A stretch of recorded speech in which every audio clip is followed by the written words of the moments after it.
કેટલાક સરવાળાના દાખલા શીખી ગયા, બાદબાકીના શીખી ગયા, બે અંકોના, ત્રણ અંકોના. હવે આપણે કેટલાક વ્યવહારિક દાખલા શીખીએ. બાળકો, મોટાભાગના બાળકો વ્યવહારિક દાખલામાં શું કરે છે? તેમાં વ્યવહારિક દાખલાઓમાં જે વિગત લખવાની હોય બાજુમાં, તે વિગત મોટાભાગના બાળકો લખતા જ નથી.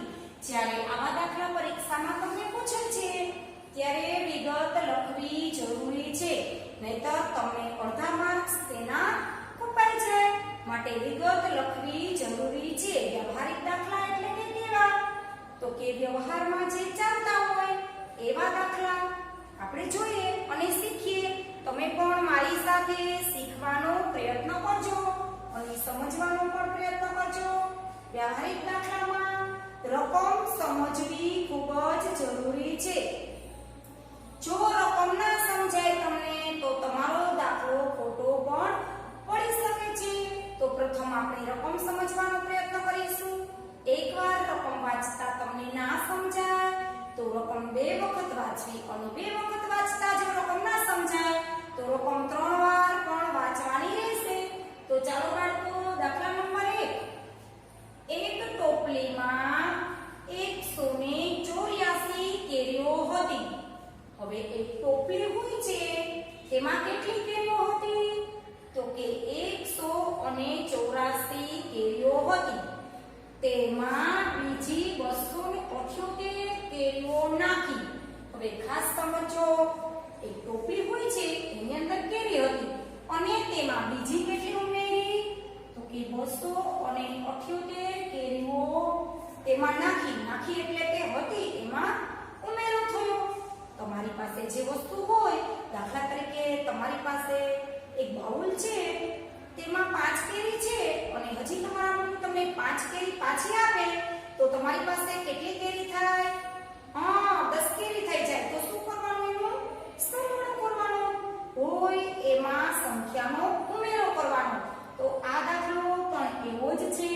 ટોપલીમાં આટલી કેરી હતી અને આટલી કેરી ઉમેરતા તેમાં નાખી ટોપલામાં. હવે ટોપલીમાં કેટલી કેરીઓ થઈ? તો બંને ભેગી મળી અને કેટલી કેરી થઈ? એવી રીતે આપણે અહીં દાખલો કરવાનો છે. તો શું આવે? તમને ખ્યાલ આવી જાય કે દાખલો સરવાળાનો છે. તો પ્રથમ આપણે રકમ લખીશું.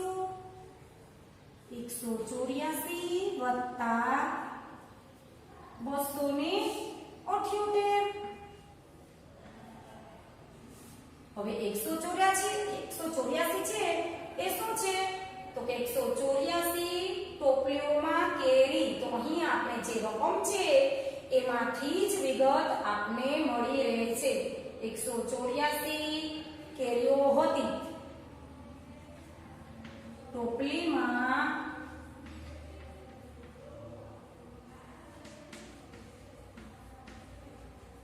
કેરીઓ હતી.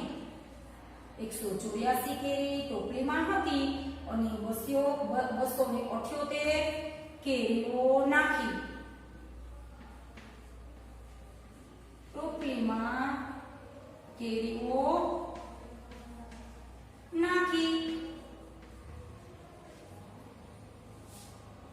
તો હવે ટોપલીમાં કેટલી કેરીઓ થઈ? તો કેટલી કેરી થઈ એ માટે આપણે શું કરવાનું? તો કે સરવાળો કરવાનો. તો ચાલો આપણે સરવાળો કરીશું. 8 અને 4. 8 ને 4 કેટલા? તો કે 8 અને 4 12. એ ગણીશું. 8 પછી 9 10 11 અને 12. 12 ના 2 વધી આવે છે 1. ક્યાં? દશકના સ્થાન ઉપર. હવે આ 1 છે. 8 ને 1 9. 9 અને 7 કેટલા? એ ગણવાના તમારે.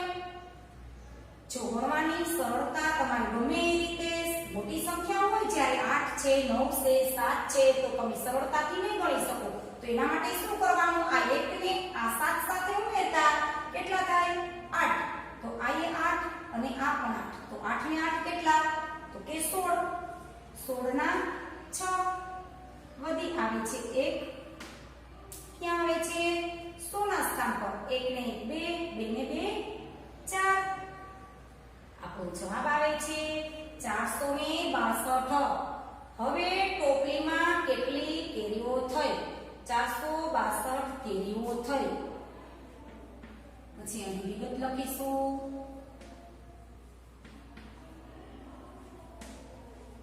કેટલી કેરીઓ થઈ? 462 કેરીઓ બંને મળી અને ટોપલીમાં 462 કેરીઓ થઈ. હવે એના પછી દાખલા નંબર 2. વિમલે પહેલા દાવમાં 152 રન કર્યા. હવે વિમલ નામનો છોકરો છે એ પહેલો દાવ કર્યો છે ત્યારે 152 રન કર્યા છે અને બીજા દાવમાં 89 રન કર્યા. પહેલા દાવમાં 152 રન થયા અને બીજા દાવમાં તો કે 89 રન કર્યા. તો તેણે બંને દાવમાં કુલ કેટલા રન કર્યા? જ્યારે આવું કુલ આવે પછી બંને ટોપલીમાં ભેગી નાખી આવે એવા શબ્દો જ્યારે આવે કે કુલ કેટલા થયા, બંને ઉમેરતા કેટલા થાય છે, આટલી સંખ્યા છે એમાં આટલી સંખ્યાનો વધારો થયો તો કેટલા થાય, એવું જ્યારે આવે ત્યારે વ્યવહારિક દાખલામાં સરવાળો જ આવે છે. એ ખાસ ધ્યાન રાખવાનું. અહીં જો કુલ કેટલા રન કર્યા તો આ દાખલો તમને ખ્યાલ આવી જ જાય કે દાખલો કેવો છે? સરવાળાનો છે. તો પહેલા દાવમાં વિમલે કેટલા રન કર્યા?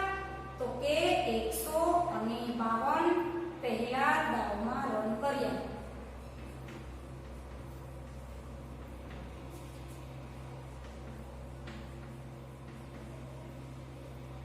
પહેલા દાવમાં કરેલા રન 152 અને બીજા દાવમાં 89. બીજા દાવમાં કરેલા રન કેટલા? તો કે 89. હવે તો તેણે બંને દાવમાં કુલ કેટલા રન કર્યા? હવે આ બંને દાવ કર્યા છે, પહેલો અને બીજો. હવે બંને મળી અને કેટલા થાય? તો શું આવે? સરવાળો આવે છે. ખાસ ધ્યાન રાખવાનું, ઉપર 3 અંક છે અને નીચે 2 છે. તો એકમના અંકની નીચે જ એકમનો અંક મૂકો, દશકના અંકની નીચે દશકનો અંક મૂકો, નહીંતર તમારો જવાબ સાચો આવશે નહીં. 9 ને 2 11 ના 1 વધી આવે છે 1. 8 અને 3 કેટલા? 8 અને 6. 5 ને 6, 6 ને 8 કેટલા? તો આપણે ગણીશું. 6 ને 6 12, 13 અને 14 એ રીતે પણ ગણી શકાય. અને 5 માં 6 ઉમેરતા કેટલા થાય? 8 માં 6 ઉમેરતા 8, પછી 9 10 11 12 13 અને 14. 14 ના 4 વધી આવે છે 10. 100 ના સ્થાન પર 1 ને 1 2. આપણો જવાબ આવે છે 241. હવે બંને દાવ કુલ કેટલા રન કર્યા? તો કે કુલ રન કર્યા. કુલ રન કર્યા કેટલા? 241. હવે એના પછી દાખલા નંબર 3 જોઈશું.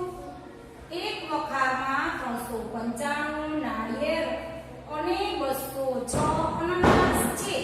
તો આ વખારમાં કેટલા ફળ છે? હવે બાળકો 395 અને 206 એક વખાર. હવે વખાર એટલે શું બાળકો? એ ખ્યાલ છે તમને? વખાર એટલે શું? તો કે એક મોટો રૂમ હોય, તેમાં કેટલીક કેરીઓ મૂકેલી હોય અથવા નાળિયેર હોય, એવી બધી વસ્તુ રાખેલી હોય વખારમાં. એમાં પકવવાની હોય અથવા તો પાકેલી હોય, ત્યાંથી વેચતા હોય, એક જગ્યા પર રાખેલી હોય, તેને વખાર કહેવામાં આવે છે. એક વખારમાં 395 નાળિયેર અને 206 અનાનસ છે. તો આ વખારમાં કેટલા ફળ છે? હવે એક વખાર છે તેમાં 395 નાળિયેર બરાબર છે અને 206 અનાનસ. હવે આ બે ફળ એક વખારની અંદર જુદી જુદી જગ્યાએ રાખેલા છે. તો આ વખારમાં કેટલા ફળ થાય? હવે શું એક વખાર છે એમાંથી ફળ લઈ લીધેલા નથી, પરંતુ બંને ફળ થાય અને કેટલા ફળ થાય છે વખારની અંદર એવો પ્રશ્ન પૂછ્યો છે. એટલે શું થાય? તો કે સરવાળો આવે છે. તો હવે આપણે જોઈએ 395 નાળિયેર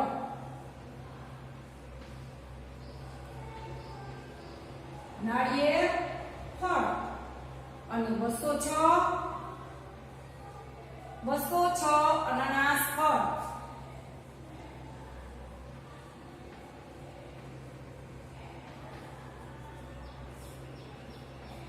આ બંને આપણે વિગત લખી છે દાખલામાંથી. વખારમાં કેટલા ફળ છે, કેટલા ફળ છે એ માટે શું આવે છે તો કે સરવાળો. હવે 5 ને 6 કેટલા? 5 ને 6 11, 11 ના 1 વધી આવે છે દશકના સ્થાન પર. 9 ને 1 10, 10 ની 0 વધી આવે છે 100 ના સ્થાન પર. 3 ને 2 5, 5 ને 1 6. આપણો જવાબ આવે છે 601. તો આ વખારમાં કેટલા ફળ છે તો કે 601 ફળ છે. ફળ વખારમાં છે.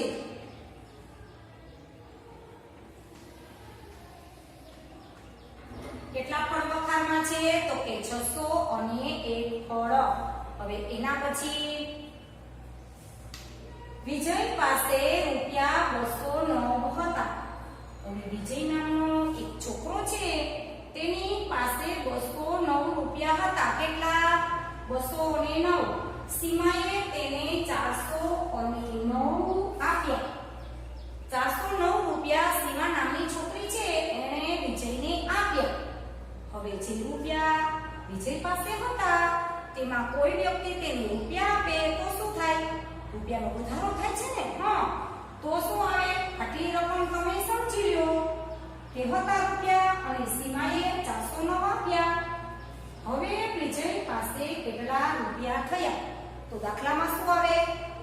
કોઈ રૂપિયા એમાં વધારો થાય એટલે કે સરવાળો આવે. પણ જો દાખલામાં એવી રકમ હોય કે વિજય પાસે 209 રૂપિયા હતા અને સીમાએ તેની પાસેથી 100 રૂપિયા લઈ લીધા તો શું થાય? તો બાદબાકી આવે. પરંતુ હતા એમાં પાછા રૂપિયા આપ્યા એટલે રૂપિયાનો વધારો થયો. તો આપણે દાખલા દ્વારા સમજીએ. 209 રૂપિયા વિજય પાસે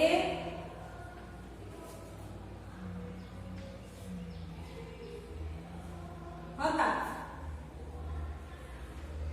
હવે સીમાએ કેટલા આપ્યા તો કે 409. 209 હતા અને 409 રૂપિયા.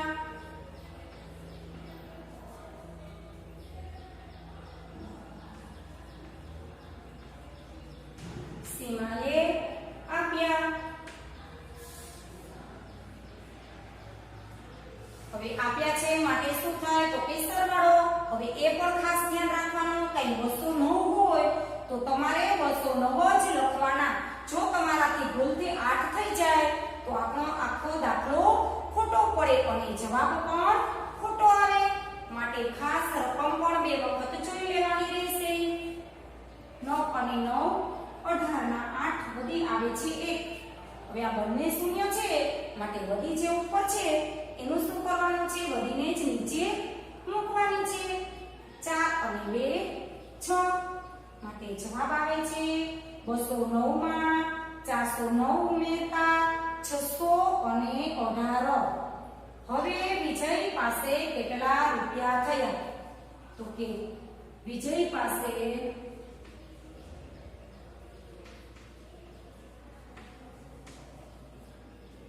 618 વિજય પાસે રૂપિયા થયા.